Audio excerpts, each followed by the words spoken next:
I'm just looking for the perfect one, and I have it. This is Alan.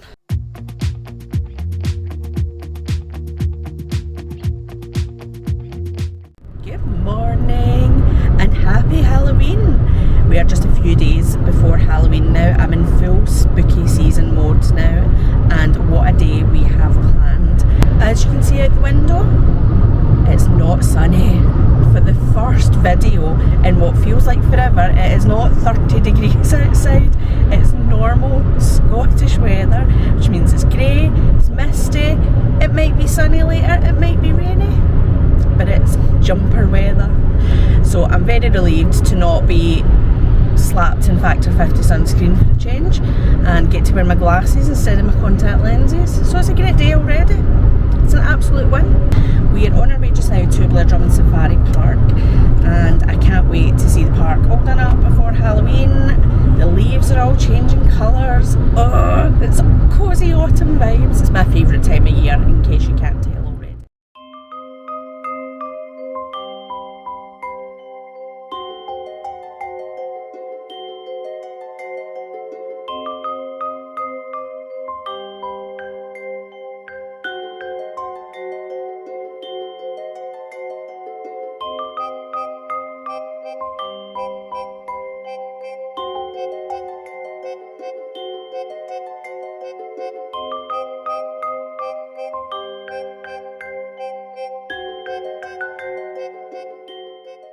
We made it.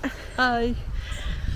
I've designated it hat weather day today. It's not actually cold. It's windy. But it is a bit windy, so the important thing is it's not 30 degrees. That's the most important thing. So we picked up a few things at the entrance. There's a few things they give you when you come into the park. This is new, actually. I haven't seen this before. No.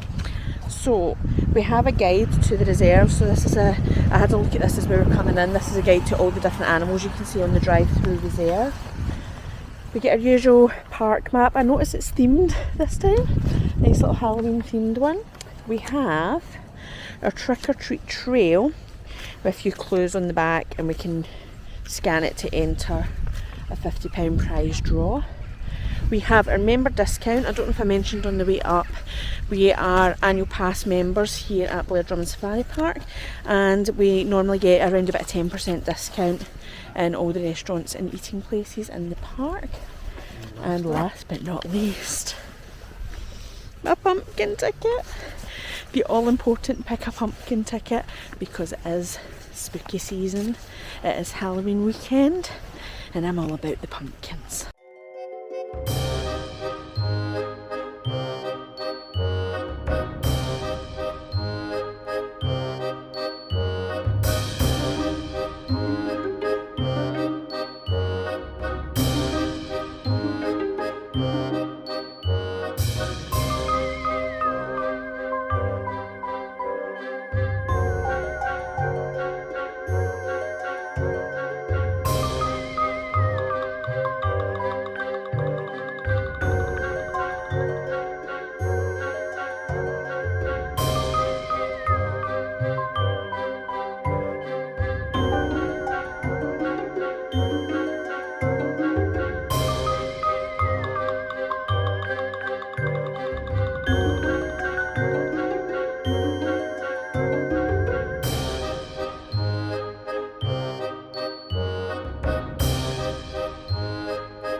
One of my top tips if you are coming to the safari park is to come along to the Bird of Prey Centre before they start doing the first shows of the day.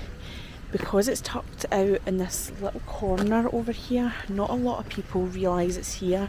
More people will start to find it once the flying displays start, but when you come over at this time before the first show, very few people realise it's here. They haven't come over to explore this side of the park yet, and it's really, really peaceful. The birds are really active, and it's just a nice quiet time to see it. Except for some of the owls. That eagle just made the most terrifying sound I have ever heard in my life. I know I said it was spooky season, but that was really actually quite scary. It really was. So we're starting to feel the first couple of little raindrops today, expecting some scattered showers. So I think it's a perfect time to go pick a pumpkin.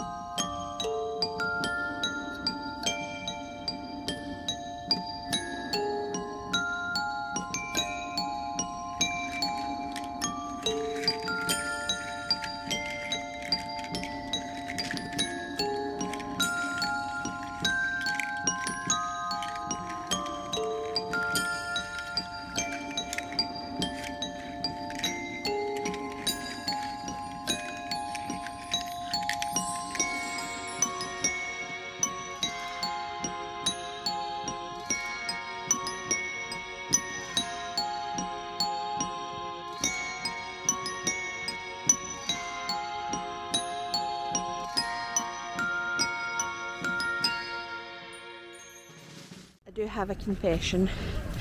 It took me so long to pick a pumpkin that the staff member asked if I needed help picking my pumpkin. I'm just looking for the perfect one, and I have it. This is Alan.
We've just been to Lemurland, and Ross has reliably informed me that today is, tell me again? International Lemur Day.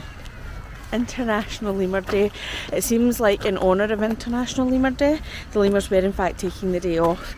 It is usually a free roaming area, so the lemurs are free to go about as they want to within the land. It's all controlled by magnetic gates to make sure they don't get out into the rest of the park. But they were all indoors, napping, which to be fair is normally my preference also. So we are now taking a walk along the gravel track towards Chimp Island. For anyone who's watching who's been to Blair Drummond, particularly if you used to come a few years ago, there used to be a boat that would take you along to this island and go around the island. That boat went away with the pandemic, unfortunately. It never came back when the park reopened, but you can still walk along the track and go and see the chimps. And the board, which is a new addition, I think, I haven't seen that before. So the board now updates you to tell you whether they're out on the island or whether they're indoors. If they are indoors, you won't be able to see them, but it does tell us that they are outside. So let's go and see if we can see them. So I'm hoping you can just see one of the chimps just below the green crate that's hanging up. And the other one is just off to the right, somewhere has just gone behind the bushes. We'll hopefully see them shortly. It is quite a sad visit to the chimps this time. One of the chimps here at the safari park, Copper, died quite suddenly just this week.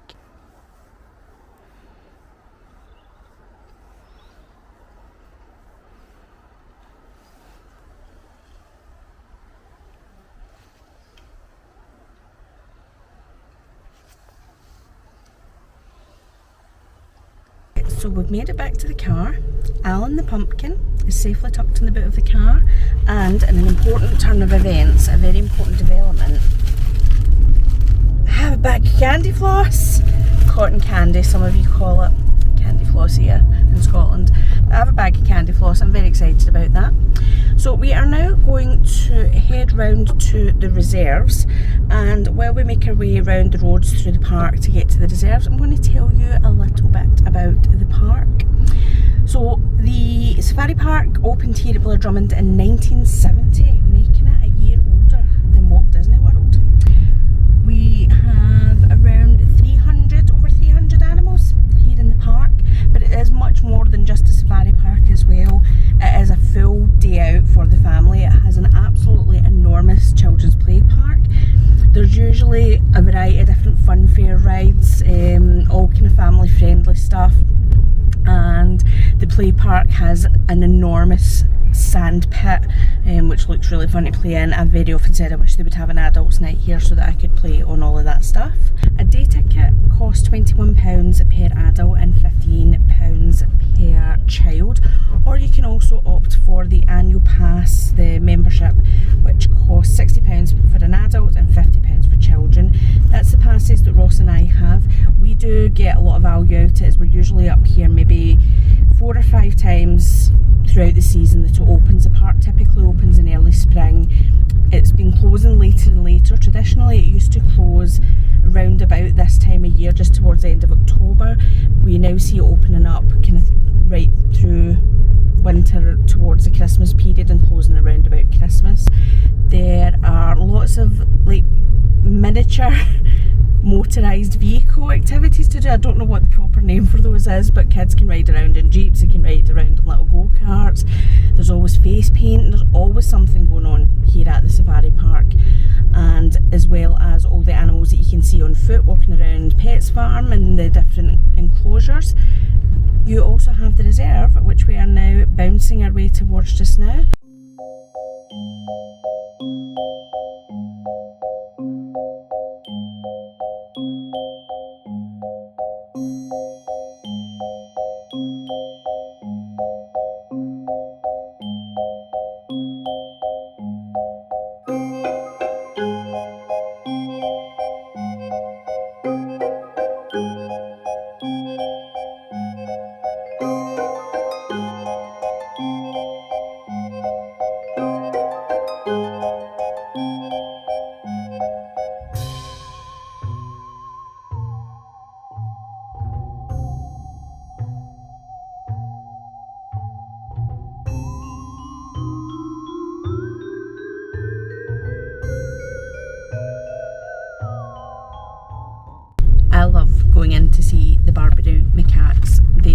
one of my favourite animals here at the park.